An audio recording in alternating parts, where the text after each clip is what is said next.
Olá pessoal, sejam todos muito bem-vindos, muito bem-vindas ao Prelo. Meu nome é Thiago Novaes e hoje a gente vai ter uma conversa bastante sucinta e ao mesmo tempo abrangente, tocando de vários assuntos que a gente fez, que a gente teve nos últimos 2, 3 meses, mas levando para outros lugares. Essa conversa, ela foi uma aula que eu gravei há questão de 2, 3 anos. Então eu menciono, por exemplo, Carnaval, na época em que ainda existia, mas não só. Eu menciono outras coisas, por exemplo, a questão da dor. Como que a gente pode fazer valer, ou seja, transformar um mau negócio num bom negócio. Como que a gente pode usar, se valer da dor, né?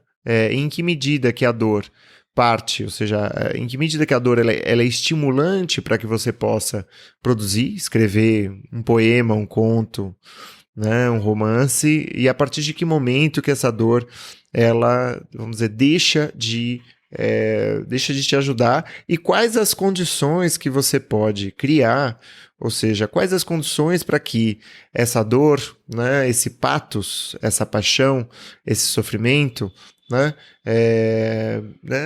quais são as condições necessárias para que a gente possa se valer desse pathos, se valer dessa dor, para poder escrever, para poder transformar isso numa produção, para poder elaborar essa matéria, né?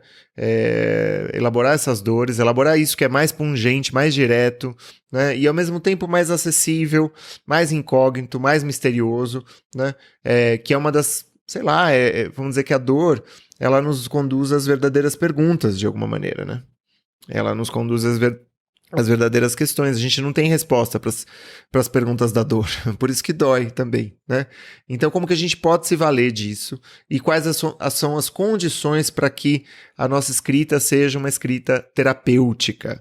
Eu também gostaria de anunciar que a partir ou seja, a partir do episódio 25, não na semana que vem, na outra semana, o nosso prelo vai se tornar semanal, né? A gente vai continuar nessa toada, a gente vai continuar oferecendo leituras, contribuições, entrevistas, debates, reflexões, um ensaio vocal, né? Um ensaio verbal, né? De tudo que diz respeito à escrita, à publicação, à vida da escritora, do escritor, e assim por diante. Então, sejam todos muito bem-vindos. Meu nome é Thiago Novaes e você está no Prelo.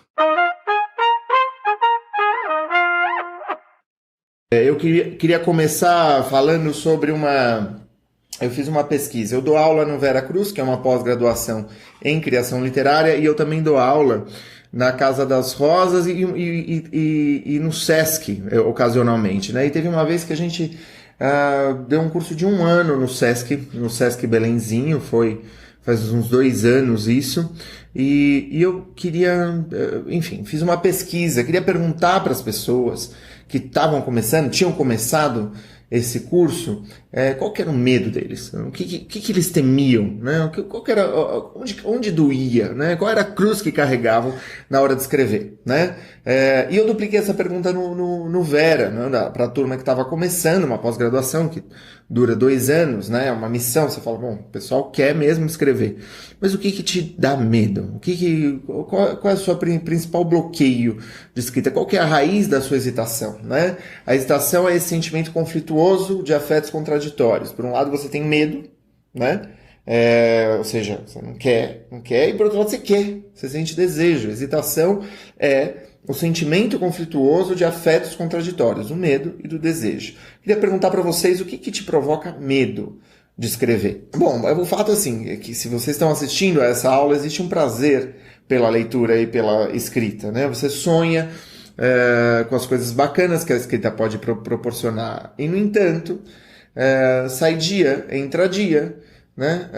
Esse sujeito que muitas vezes gosta de escrever não faz nada a respeito. Ele encara a vida como um filme do qual não se é protagonista, pelo menos nessa área, né? E em alguns momentos surge aquele comichãozinho, né? Uma coceirinha, uma inspiração que parece uma janela platônica, assim, para um mundo ideal.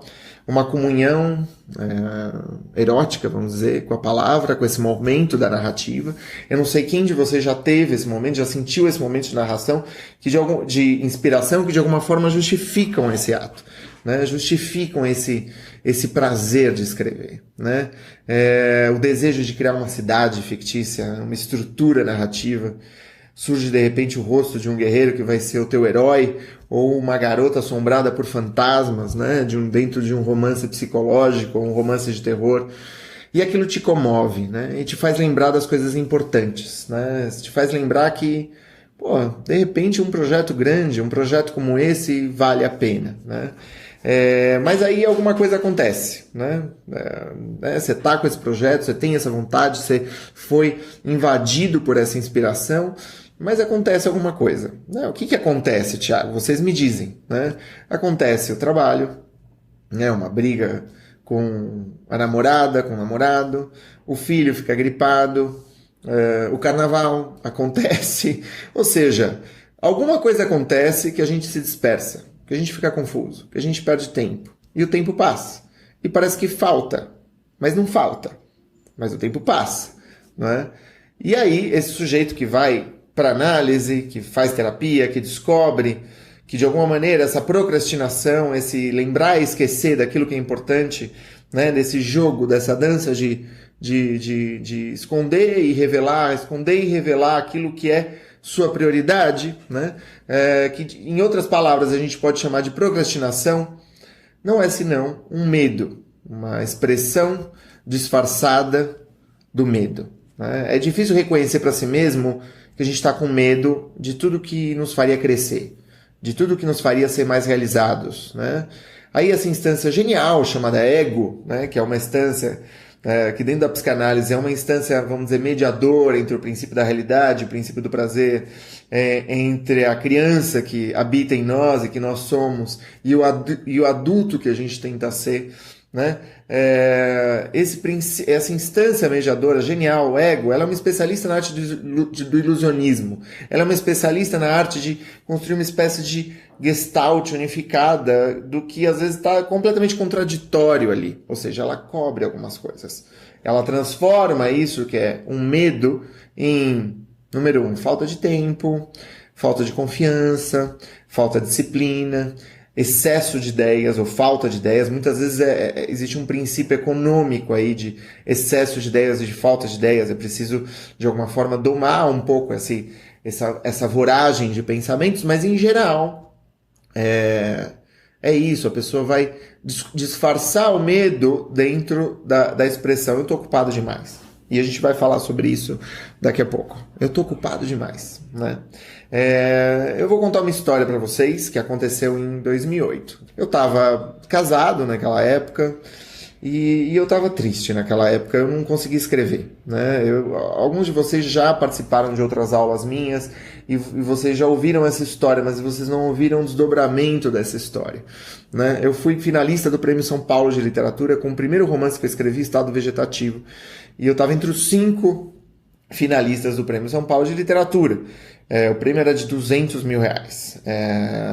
E naquela época, R$200 mil era ainda mais do que é hoje, né? R$200 mil é dinheiro, e não era só por essa questão, era pelo fato de que ganhar um prêmio é uma coisa grande, né? Ganhar um prêmio é algo que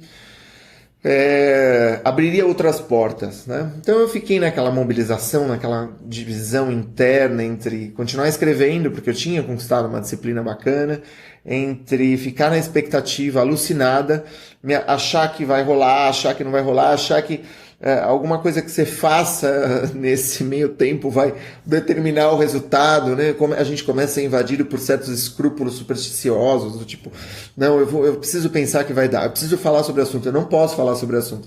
Começa a acontecer um monte de coisas. E, bom, noves fora, embora eu tenha ficado entre os 5, eu não recebi o prêmio, não fui o ganhador do prêmio, né? Foi a Tatiana Levi que ganhou o prêmio naquela época, né? E o meu livro ficou, enfim, não existia segundo, terceiro, quarto lugar, existia quem ganhava e existiam os outros 4, né? E os outros 4 também foram chamados para festival, para isso, para aquilo.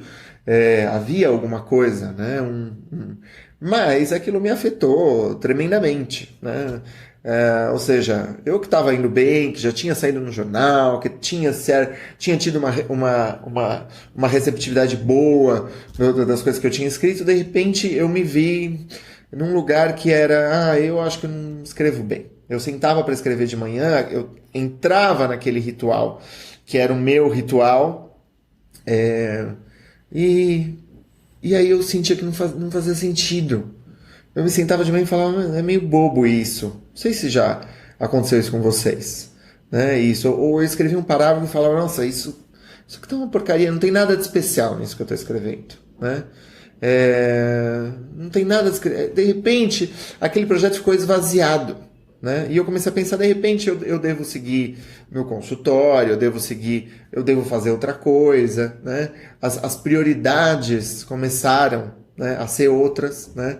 E eu comecei a falar, não, isso não é para mim, isso não é para mim. Mas era meio maluca essa ideia, né, de que não era para mim. Pô, eu tinha ganhado um prêmio, mas agora, levante-se, né, sacode a poeira, dá a volta por cima, né? E aí eu fui lendo outros autores, como eu sempre fazia, mas eu fui vendo que os autores falavam da dificuldade de escrever. Eu comecei a escrever sobre a dificuldade de escrever um pouco à luz da inspiração de outros autores. Por exemplo, um Kafka. Kafka fala a todo tempo da dificuldade de escrever. E ele é o Kafka. Né? Vila-Matas, Henrique Vila-Matas, que é um escritor espanhol que eu gosto muito, todo momento falando da dificuldade de escrever, o Blanchot, tantos outros autores falando que na verdade a escrita é impossível. E no entanto eles escrevem. E aí eu comecei a usar isso que me impedia como algo que me projetasse. Foi aí que eu descobri que de alguma forma o bloqueio criativo ele não existia, que ele era uma espécie de recusa, pelo menos da minha parte, para escrever aquilo sobre o qual era mais importante. Né?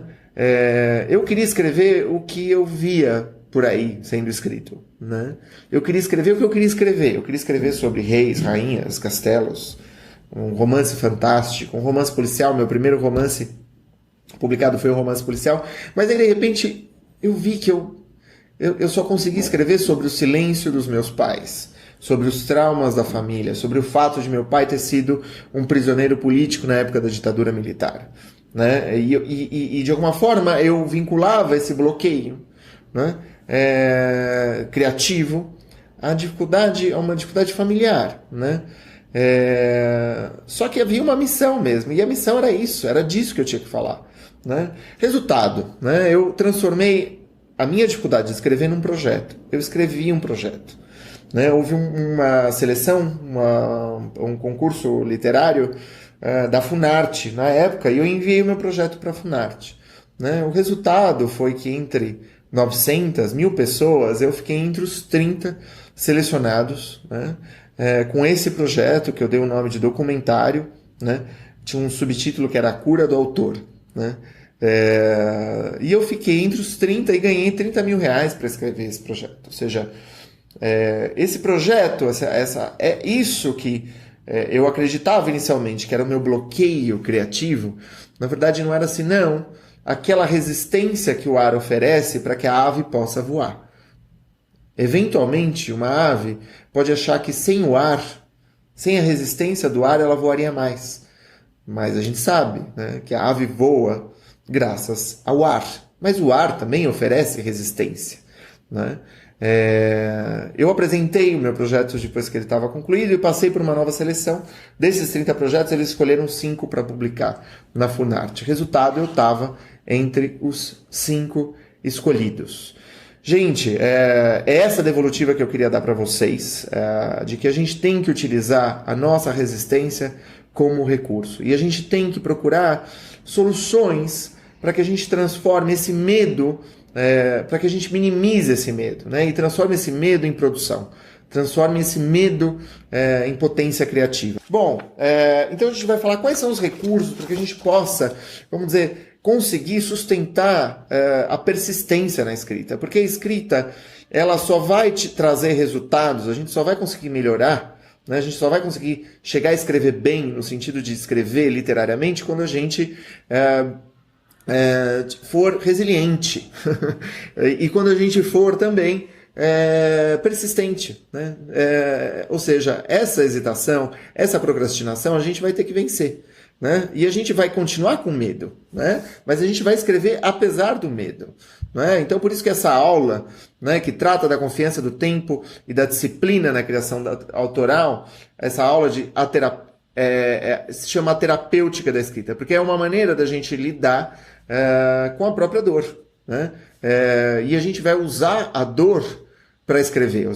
A escrita não vai nos bloquear, a dor não vai nos bloquear, a angústia não vai nos bloquear, mas ela vai nos estimular a escrever. Né? Então, a primeira pergunta que eu fiz é o que te impede de escrever? Né?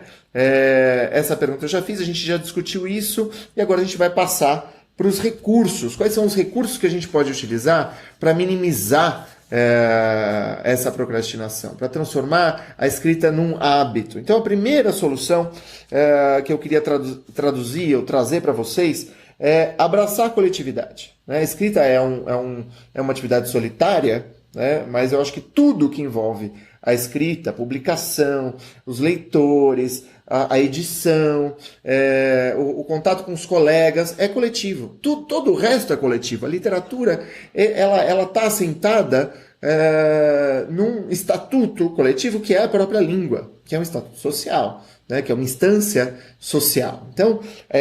Então, para que a tua escrita faça sentido, você vai precisar abraçar a coletividade. Você faz parte de algo maior. Então, participe de aulas, participe de confrarias, participe de cursos de escrita. Eu acho que a ideia é tornar a coisa menos escrupulosa, se divertir com a coisa, né? Compartilhar os teus escritos, né? Criar a sua plataforma de autor desde já. Ter a tua lista de e-mails desde já. Você precisa começar a estabelecer um contato, uma relação com os teus leitores, né? E semeando essa relação. Né? Esse é o segredo, esse é o maior dos segredos, né? Não é só na escrita, né? Em segundo lugar, gente, qual que é o segundo recurso que a gente pode utilizar para nos ajudar a escrever? Eu chamo esse recurso de ser amigo da versão mais frágil nossa. É muito fácil se sentir por cima quando se está por cima. É meio redundante isso, mas quando a gente está por cima, é muito fácil se sentir por cima. Né? O difícil é ser amigo de si mesmo nos momentos de fraqueza. Né? Seja lá o que você fizer, você vai ter que fazer na alegria e na tristeza, na saúde e na doença. Você vai ter que casar com a tua instância frágil também. Ou seja, você vai ter que criar as condições para que você possa escrever, mesmo quando você não esteja lá super bem, feliz, lá para cima, porque senão, se você não fizer, se você criar regras rígidas, se você se tratar com aquele sadismo superegóico, na hora em que você tiver mais frágil, você não vai dar conta. E aí você vai parar. E aí você vai se culpar por causa disso. E aí a culpa vai servir um pouco para te colocar esse estigma do sujeito que desiste, do sujeito que não vai além, do sujeito que não avança. Ou seja, não, a gente tem que parar já esse ciclo, porque provavelmente esse ciclo já está em funcionamento. Então, como que a gente pode interromper esse ciclo? Criar condições para que a gente possa escrever no momento que a gente está mais frágil, né? Cuidar de você, entender como você funciona quando você está se sentindo nesse momento, né? Entender como que você pode, vamos dizer, criar mimos, estímulos, impulsos para esses momentos. Isso é fundamental, né? Eu acho que tem gente que se trata meio como uma mula emperrada, sabe? Quando a mula empaca, a pessoa se sente... ela começa nessas horas a surrar o lombo da mula, assustar a mula, maltratar a mula, né? E olha, vocês têm que acreditar que raiva e ódio voltado para si mesmo não vão provocar nenhuma mudança significativa. E por que eu estou falando sobre isso? Porque isso é um desses lados mais difíceis da pessoa admitir que ela está fazendo. Né? E é uma coisa que eu vejo a pessoa fazendo. Ela sente culpa, essa culpa não ajuda ela a produzir, a escrever, a nada, né? E aí ela entra nesse ciclo do não, isso não é para mim, né? E convenhamos, gente, existe um certo prazer, né, nesse discurso do eu não consigo. Existe um certo prazer. Se não houvesse um prazer, não haveria tanta música de dor de cotovelo rodando por aí, e as músicas de dor de cotovelo não fariam tanto sucesso. Dor de cotovelo, frustração, gera um Ibope, né? Então a gente tem que, de alguma forma, ao mesmo tempo se aliar com esse lado mais forte nosso, desse lado que quer mudar, e ao mesmo tempo entender o lado que está mais frágil, né? Em terceiro lugar, qual que é o terceiro recurso para a gente avançar? É criar regras simples e factíveis de escrita. Então, o que eu chamo de regras simples e factíveis de escrita? 400 palavras 3 vezes por semana. Às segundas, quartas e sextas, eu vou escrever 400 palavras, né? Eu vou ter 1.200 palavras por semana escritas. Eu vou ter 7.000 palavras por mês. Eu vou ter, 6.000 palavras por mês. 6.000, 6.500, dependendo, né? O mês tem 30 dias, né?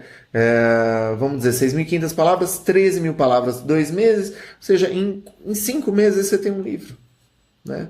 Tá ruim? Tá ótimo 5 meses você tem um bom livro. Você tem um livro, né?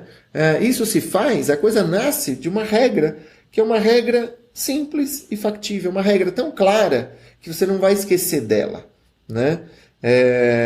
Porque o fato é que se você não decidir fazer alguma coisa e se fisgar essa coisa, você vai ficar como está, né? Assim, o que a gente está falando aqui é de uma mudança, né? Por exemplo, você não tem, se falta dinheiro, né, o dinheiro vai continuar faltando se você não fizer nada, né? Por exemplo, se falta aventura na sua vida, a aventura vai continuar faltando, vai continuar ausente, né? Se você não der um passo. Então, a ideia é dar um passo que seja simples, né? Porque esse passo que você vai dar, você depois não vai ficar brigando com ele. Vai ser uma decisão que você já vai ter tomado, né? Por exemplo, eu durmo cedo. Eu regularmente durmo cedo. Durmo cedo, às vezes, para mim é 10, 11 horas. Né? Às vezes, essa noite eu dormi 11 horas. Não é toda noite que eu fico brigando com a ideia de dormir cedo, porque eu já estipulei para mim. Então, eu não vou ficar decidindo isso a todo momento. A ideia é tomar uma decisão e depois esquecer. Porque aí já não vai fazer mais parte desse esforço da força de vontade. Porque a força de vontade, gente, é limitada. A gente não tem uma força de vontade infinita. Né? Por isso que a gente... quem está de dieta come à noite, porque ele passou o dia inteiro resistindo, com força de vontade, chega à noite e a gente está frágil, né?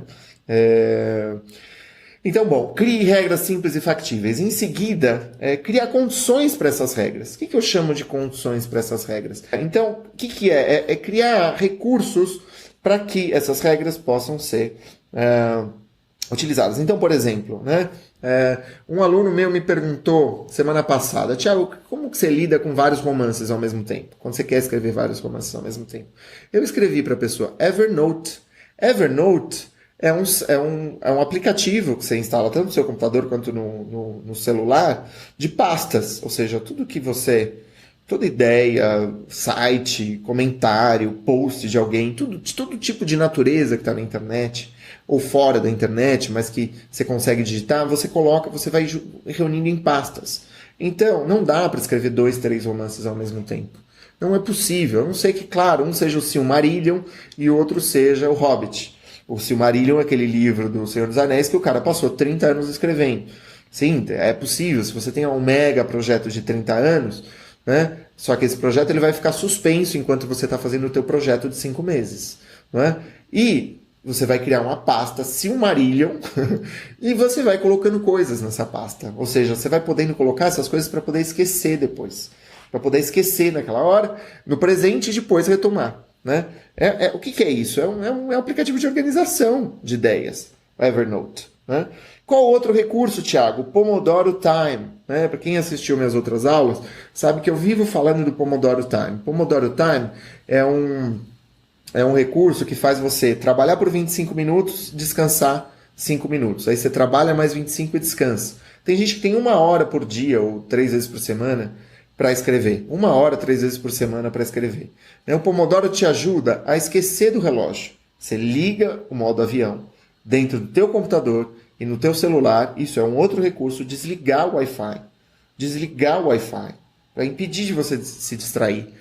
Fazer um pequeno ritual de 3, 4 itens. E um deles é desligar o Wi-Fi, ligar o Pomodoro Time, abrir o programa de escrita, seja lá qual que você usa, abrir o seu caderno e mandar ver. Ai, Thiago, hoje eu não consegui escrever. Não, você vai conseguir. né? Você vai começar, você vai sentar e encostar a caneta no papel, né?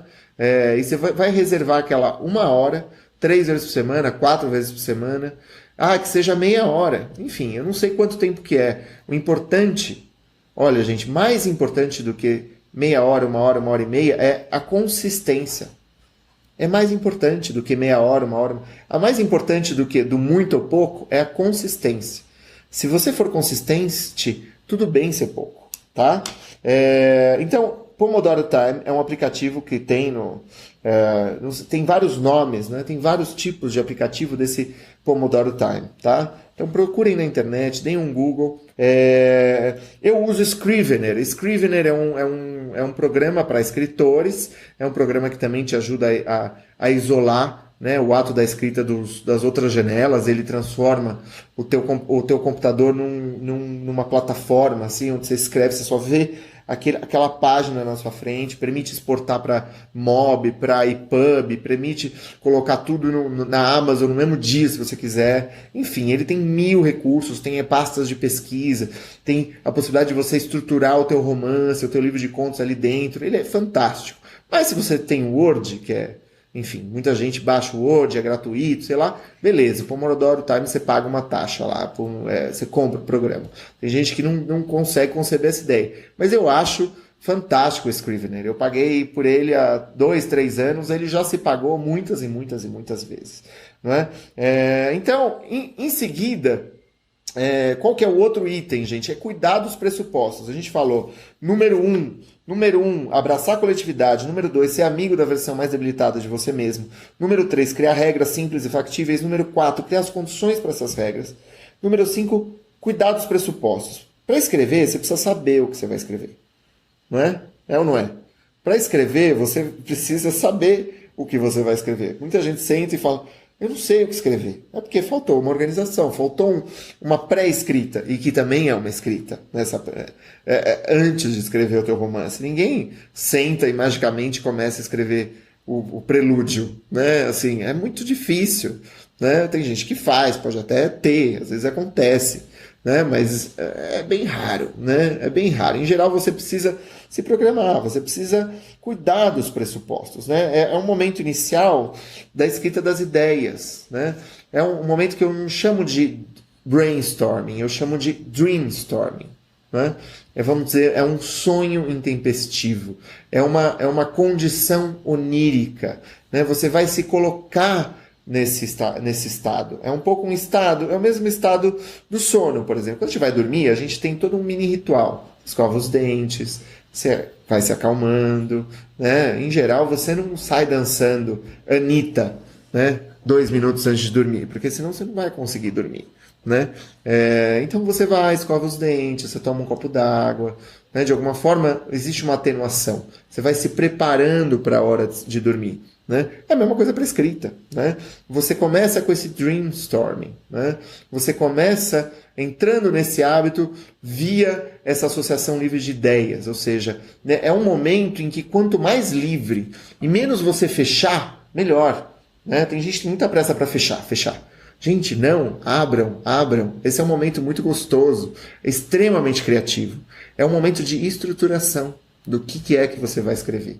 Agora, o fato é que você só vai descobrir realmente o que você queria escrever quando você colocar o ponto final no teu livro, né? No teu conto, no teu livro de contos, no teu romance, na tua biografia ficcional, no teu romance histórico, no teu thriller, no seu fanfic. Só quando você colocar o ponto final, você vai saber que livro você queria ter escrito. Não é? Ou seja, isso é um movimento de idas e vindas, mas é um movimento que precisa ser antecedido por esse sonho, né? Por esse sonhar acordado, né? Por essa condição onírica da vigília, né? E em último lugar, qual que é o último recurso da construção dessa disciplina, desse encontro com o tempo, dessa eliminação sistemática dos nossos medos? É substituir a racionalização pela ação. Gente, a racionalização é um vírus. A racionalização é um vírus mental. A gente tem que começar a ver a racionalização como um vírus mental. né? O que é racionalização? É o seguinte, eu não sou bom o suficiente. Né? A pessoa começa ela escreve um dia, no dia seguinte ela escreve um pouco, no terceiro dia ela fala, eu não sou bom o suficiente, eu preciso ler mais. Né? Eu não estou preparado, Tiago. Né? Ou número B, né? Eu vou parar esse projeto aqui e escrever outro. Na verdade, é uma outra coisa que eu queria. Ah, não, na verdade eu quero parar. Sabe, essa ideia de... você vai pulando de projeto em projeto, em projeto, em projeto. Porque você, assim, não encara nenhum dos projetos. E porque você, assim, não encara o fato de que você está com medo. O teu ego está sendo ilusionista com relação ao que você está fazendo. Terceira grande racionalização. Na verdade, eu não quero isso. A pessoa no terceiro dia, né, bate aquele medo, esconde o medo, reprime e fala, na verdade eu quero curtir a vida, gente. A vida é muito mais leve. Vamos lá, vamos curtir o carnaval. Só que é aquela história, o carnaval passa. E você é muito mais denso do que isso. Você é muito mais complexo do que isso. Você quer muito mais do que isso, né? O carnaval é maravilhoso, né? Eu gosto do carnaval. E eu também gosto de aproveitar um desses dias do carnaval e passar o dia lendo e passar o dia escrevendo também, né?